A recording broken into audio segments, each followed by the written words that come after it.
Viewers, कानून की एक और मालूमाती वीडियो के साथ मैं फखर अब्बास अकबर आपकी खिदमत में हाजिर हूँ। व्यूअर्स, आज का हमारा मौजू है हद के इज़्ज़त। हद के इज़्ज़त क्या है और हद के इज़्ज़त का दावा किस तरह हो सकता है और हद के इज़्ज़त के दावे में क्या कुछ मुमकिनात में है। व्यूअर्स, हमारी वीडियो को लाइक कीजिएगा, हमारी वीडियो को शेयर कीजिएगा, हमारे चैनल को सब्सक्राइब कीजिएगा और बेल आइकन को प्रेस कीजिएगा ताकि हमारी आने वाली हर वीडियो आप तक और ज़्यादा से ज़्यादा लोगों तक पहुँच सके, ताकि हमारी हौसला अफजाई हो सके। व्यूअर्स, हद के इज़्ज़त किसी भी इंसान के साथ जिसकी इज्जत पे कोई फर्क आया हो और उसका जिम्मेदार कोई बंदा हो तो उसको हद के इज्जत कहते हैं।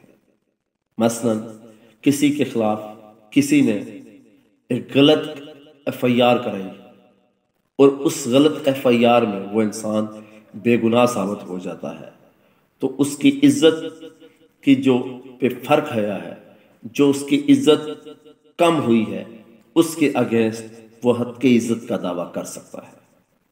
अब क्या हद के इज्जत सिर्फ FIR होने से होती है? तो ऐसा नहीं है। हद के इज्जत किसी भी लिखे गए मटेरियल से भी हो सकती है। कोई चीज़ कोई लिख के किसी जगह भेजता है तो अगर उसमें भी किसी पे गलत इल्ज़ाम लगाएंगे जिससे किसी की इज्जत में कोई फ़र्क आता है तो उसको हद के इज्जत कहा जाता है। इसी तरह सोशल मीडिया में कोई पोस्ट आती है तो उसमें भी अगर आप साइबर क्राइम में भी जाते हैं तो उसके अलावा आप उस पे खिलाफ हद के इज्जत का दावा भी कर सकते हैं। अब हद के इज्जत का क्या सोशल मीडिया या लिखे के प्रिंट से मटेरियल से होगा? तो ऐसा नहीं है। किसी तस्वीर से भी किसी की हद तक हो सकती है, किसी की इज्जत में फर्क आ सकता है, तो इस सूरत में भी हद के इज्जत का दावा हो सकता है। अब हद के इज्जत का दावा करने के लिए आप क्या कर सकते हैं? तो हद के इज्जत में आप अपनी दावा क्लेम कर सकते हैं कि फर्ज किया किसी इंसान ने मेरी इस तरह इज्जत उछाली है, मेरी इज्जत पर फर्क आया है, तो उस पे मैं इतने लाख का दावा करूंगा। तो क्या उस दावे की कोई लिमिट है?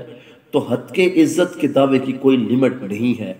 आप जितना चाहे कर सकते हैं, क्योंकि आपने कितना महसूस किया है कि आपकी इज्जत पर कितना फर्क पड़ा है, उसके हिसाब से ये दावा होता है। और आप जितने चाहें, जितने ज्यादा पैसे क्लेम करें, वो कर सकते हैं। अब उसका अगला मेथड है कि हद के इज्जत के दावे का तरीकाकार क्या होगा।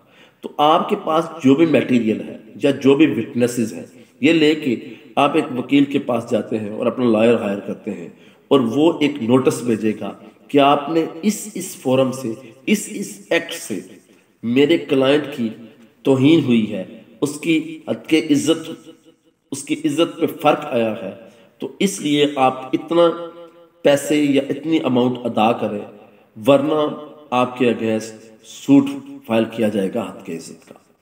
तो अगर वो बंदा नहीं पे करता, वो नोटिस का जवाब नहीं देता या देता है, तो उसके बाद आप हद के इज्जत का सूट फाइल, दावा फाइल कर सकते हैं। और अगर आपके पास स्ट्रांग एविडेंस मौजूद है, अगर आपके पास शहादतें मौजूद हैं, तो हद के इज्जत के दावे में आपके चांसेस कामयाबी के खासे ब्राइट होते हैं। मैंने कई ऐसे केसेस में देखे हैं कि जिनमें लोगों को गलत तौर पर FIRs में नामजद किया गया और वो लोग बाद में जब इन्वेस्टिगेशन हुई तो वो लोग बेगुनाह करार पाए, और जब वो लोग बेगुनाह करार पाए तो उन्होंने वो सारा जितना भी सिलसिला था FIR, उसमें जो भी फैसला हुआ, कोर्ट ने जो जब बेगुनाह कर दिए तो डिस्चार्ज की साथ लगा के हद के इज्जत के दावे दायर किए और कोर्ट ने उनके दावे डिग्री किए हैं। तो यूं इस तरह अगर किसी की इज्जत पर कोई किसी के एक्ट से फर्क आया हो तो वह हद के इज्जत का दावा कर सकता है।